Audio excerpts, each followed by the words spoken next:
दहिसर विधानसभा में एनसीपी के मुंबई हिंदी भाषी सेल के अध्यक्ष मनीष दुबे द्वारा आयोजित मुंबई में हिंदी भाषियों का स्थान कार्यक्रम में मुख्य अतिथि के रूप में उपस्थित जयंत पाटिल ने कहा कि बीजेपी दूसरे की पार्टी के नेताओं और उनके नाम एवं सिंबल की चोरी करके अपनी सरकार बनाई है।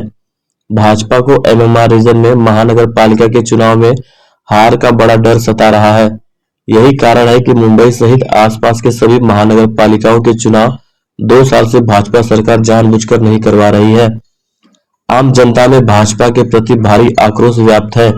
उन्होंने कहा कि देश में महंगाई से जनता त्रस्त है, लेकिन भाजपा के नेता चुनाव प्रचार में मस्त है। चुनाव देखकर पीएम मोदी ने गैस सिलेंडर का दाम 200 रुपए कम किए। चुनाव खत्म होते ही 400 रुपए बढ़ा देंगे, ऐसा आरोप भी जयंत पाटिल ने इस मौके पर लगाया। तो आइए सुनते हैं इस मौके पर जयंत पाटिल ने क्या कुछ कहा, ये आपको सुनाते हैं।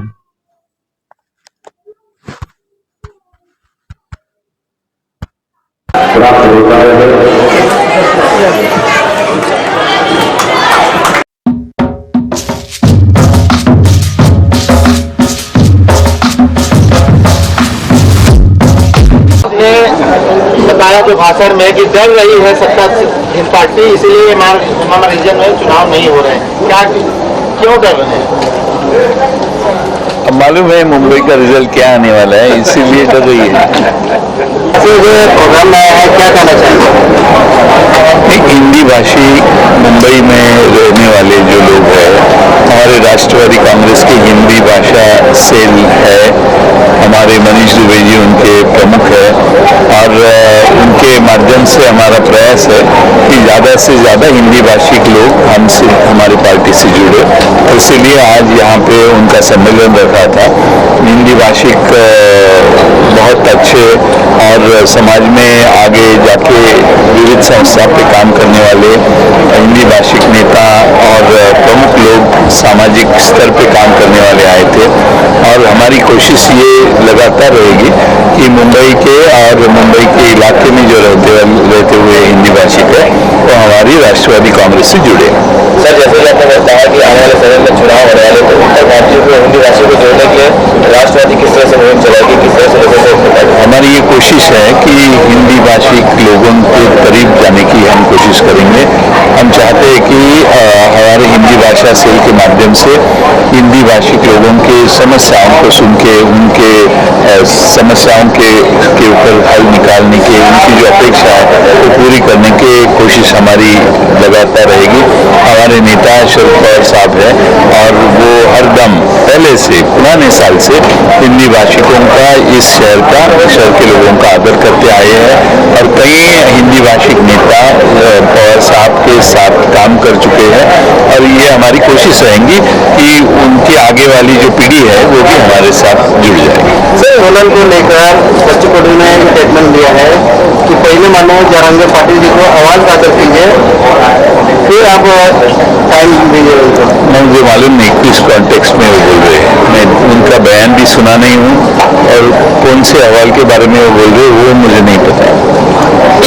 सर, इस साल एक मेरा एक सवाल है कि अभी जो राष्ट्रवादी कांग्रेस पार्टी है, तो क्या इस बार फिर सारे गठबंधन को लेके एक साथ होकर चुनाव लड़ने वाली है? हाँ जरूर, हमारी तो वैसी बातचीत भी हुई है और हमारे जो दूसरे मित्र पक्ष है जैसे आपकी अभी मीटिंग हमारी जैसे समाजवादी पार्टी भी हमारी मित्र पार्टी है। मुंबई में साथ में कांग्रेस है, उद्धव ठाकरे जी की शिवसेना है, सभी हम साथ में रह के महाराष्ट्र में काम करेंगे। आने वाले समय में मनीष दुबे जी को बड़ी जिम्मेदारी अभी जो जिम्मेदारी दी है वो बड़ी है और वो बहुत अच्छी तरह से निभा रहे हैं और हमारी आने वाली सरकार जब विधानसभा होगी तो हम अपेक्षा करते हैं कि हमारी सरकार आएगी और हमारे जो कार्यकर्ता अच्छे काम करेंगे उनको बड़ी जिम्मेदारी देना ये तो नैतिकता है और हमारा वो कर्तव्य भी है। भाषियों का कार्यक्रम आपका आयोजित किया गया।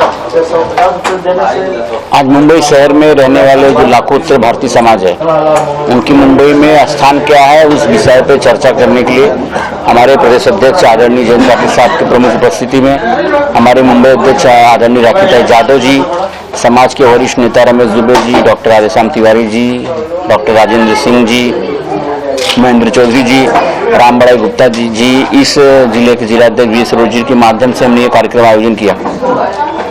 कार्यक्रम आयोजन का हमारा मेन उद्देश्य ये था कि 1990 से 2019 तक जो उत्तर भारतीय समाज एक समय महानगर पालिका और विधानसभा में 5-5, 6-6 विधायक सांसद रहते थे, आज मुंबई शहर में हम लोग एकदम नगरीय स्थिति में हो गए। उसके कारण क्या है, उसकी वजह क्या है, उस वजह पे चर्चा करने के लिए हमने यहाँ पे एक कार्यक्रम का आयोजन किया था।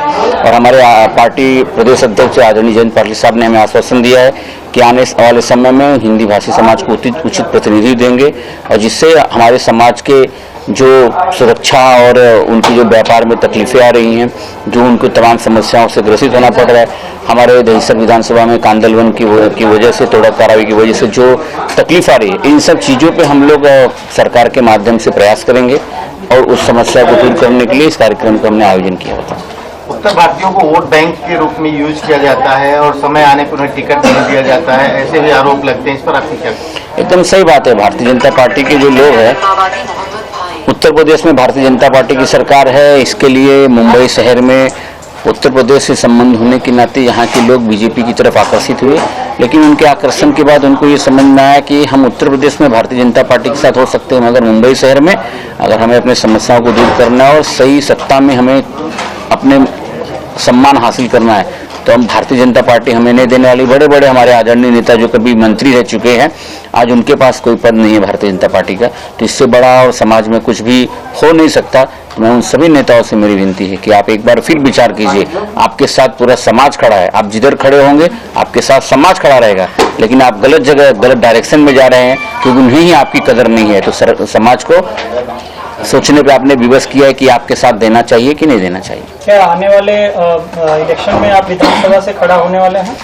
टिकट आपको मिलने वाली? नहीं, इलेक्शन में विधानसभा से खड़ा होगा नहीं होगा तो पार्टी निर्णय करेगी। मेरा प्रयास है कि अपने जो दहिसर विधानसभा मतदार संघ में दहिसर गणतंत्र पार्टी नगर से हो, चाहे अम्बावाड़ी हो, चाहे दौलत नगर हो, चाहे शास्त्री नगर हो, चाहे शिवाजी नगर हो, जो भी, चाहे गोविंद नगर हो, जो भी यहाँ की समस्याएं हैं, उन समस्याओं को दूर करने के लिए हम सामूहिक रूप से किस तरह से प्रयास करेंगे और प्रयास के माध्यम से हम उस समस्याओं का हल कैसे निकालेंगे, उस पर मेरा फोकस है। इलेक्शन लड़ना नहीं लड़ना वो बात का विषय है, पहले लोगों की समस्याएं दूर करने के लिए हमें संघर्ष करने का काम करना है। धन्यवाद।